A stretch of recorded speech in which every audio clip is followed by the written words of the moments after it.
Hi everyone! Welcome back to the channel. In today's video, I'll be showing you how to check message requests on your Facebook Messenger app. So firstly, open the Facebook Messenger app. Then on the top left corner, you will find your profile picture. Just click on that. Next, just tap message requests. Here, you'll be able to find requests from people who you're not friends with.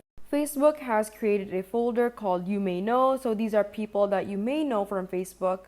And the other folder is just spam. When you haven't responded to their message, these messages will still stay in the message requests folder. They will also not be notified or know whenever you have read their message until you respond. So that is basically how you find Facebook Messenger message requests on the mobile app.